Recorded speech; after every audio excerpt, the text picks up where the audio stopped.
ഇയ്യോബിന് 500 പെൺകഴുത ഉണ്ടായിരുന്നു ബൈബിളുണ്ട്. നിങ്ങൾക്ക് അറിയാമോ? അറിയത്തില്ല.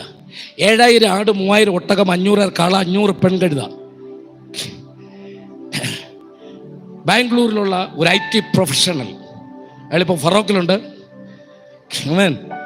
ഇത് ഒരുപാട് പേര് കാണുന്നതല്ലേ, ചുമ്മാ കള്ളം പറയാൻ പറ്റും, യൂട്യൂബ് അടിച്ചാൽ കിട്ടും. ഫറോക്കിലുണ്ട്. അയാൾക്ക് 200 ചില്ലുവാനം പെൺകഴുതകളുണ്ട്.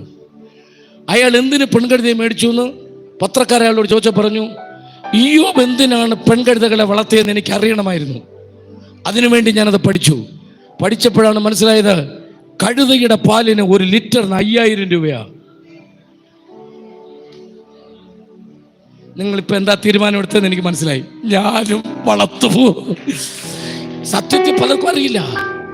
ഇയ്യോബിന് 500 പെൺകഴുത ഉണ്ടായിരുന്നു. എന്തിനാണെന്നറിയില്ല. ഒരു ലിറ്റർ കഴുതയുടെ പാലിന് 5000 രൂപയാണ്. പക്ഷെ അത് ചായ ഇടാനല്ല ഉപയോഗിക്കുന്നത്. ഫെയർ ആൻഡ് ലവ്ലി പോലുള്ള അതിനേക്കാൾ വിലയേറിയ ഫേഷ്യൽ ക്രീമുകൾ ഉണ്ടാക്കാൻ കഴുതയുടെ പാല ഉപയോഗിക്കുന്നത്. അങ്ങനെയുള്ള ഫേഷ്യൽ ക്രീമിന് ഒരു ചെറിയ ഡപ്പായ്ക്ക് 10,000 രൂപ വിലയാ. ആമേൻ. അത് ദൈവം ഇയ്യോബിന് 500 പെൺകഴുതകളെ 1000 കൊടുത്തു. മക്കളെ, 2 പെൺകഴുതയെ വളർത്താൻ പപ്പായോട് പറ, ക്രീം ഉണ്ടാക്കാം. സ്തോത്രം പറഞ്ഞ് ദൈവത്തെ സ്തുതിച്ചാട്ടെ. സന്തോഷത്തോടെ കർത്താവിനെ സ്തുതിച്ചാട്ടെ.